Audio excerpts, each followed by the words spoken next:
It's Overland Q&A time again. Woohoo! Right, so I got one question for today.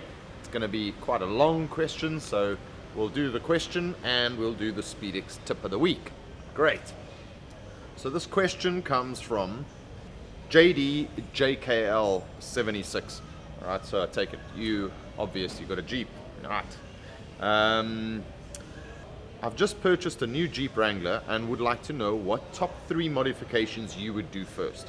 Right, okay, so pretty simple. It's a Jeep Wrangler. So number 1, suspension is pretty good standard. If you don't want to go and lift it, let's not worry about suspension right now. Top 3 things that I would do to a Jeep Wrangler. First of all, I'd stick some tires on it. The tires that come with the Jeeps are no good, especially if you're going to go in the rocky terrains. The sidewall is no good, so stick on a proper set of rubber or set of tires. Secondly, I would go with a dual battery management system. So I'd get in that auxiliary power. So whether it's a dual battery management system, or you're going with a Goal Zero Yeti, or you're going with whatever battery management system, so that you can run auxiliary power in the Jeep. The Jeeps, well, the JK that my daughter had, the cranking battery couldn't really run any auxiliary power for a long time. I mean, I think you even stick the radio on for 15-20 minutes and you can't crank the battery. So I would definitely look at auxiliary power. And then I would, yeah, it'd be a close, because recovery points, and this goes for all vehicles out there, right? Ensure that the recovery points on your vehicle are not those standard little recovery points that come with the vehicle. That's just to strap the vehicle down. You need to have proper recovery vehicle or recovery points on the vehicle, front and rear. So if that means that you're going to have to go and change the bumper setup or get recovery points to go to the chassis, that's definitely something that I would look at from a safety and security point of view. So tires, safety and security. The second one would definitely be the dual battery management or a auxiliary battery management, so you can run a fridge and you can charge up your things while you're camping. And then recovery points.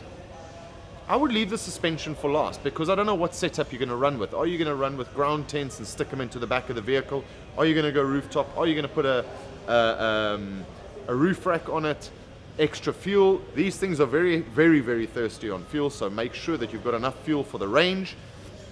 So once you've done that, I'll do the suspension last. Right, hope it helps you out. Send us some pictures when you get your vehicle going, or if you're thinking of putting a tent and you want to know how else to kit it out, drop us another question. Thanks for the question. Let's go to the SpeedX tip of the week. This week's SpeedX tip of the week is all about keeping yourself sane and your vehicle somewhat tidy when overlanding. Right. Now, with the amount of cables that we carry in our vehicles, whether it be iPhone, iPad, is just so many cables in the vehicle, and it drives me absolutely insane when I'm looking for the right cable for the right accessory. Right, so what we've been using, and for some time we've been using this right now, is a product from NightEase called Gear Tie. Now, there's a bunch of different types over here. You've got smaller ones for cables, you've got the medium size, you've got big ones over here that can really hold up some really strong gear. But I tell you what, these little medium size, I love them to bits. You can scrunch up all your cables, get your iPad or your iPhone cables or your USB 1, USB 2, USB 3 cables, depending what they are, and it's just so easy just to wrap them up, and you know that they're together and they're not going anywhere. Furthermore, you know what?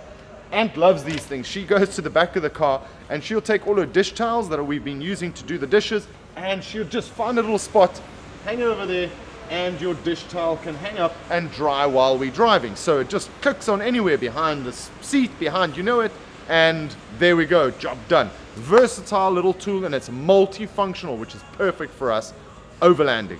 So hope you enjoyed that tip of the week. Catch you next week.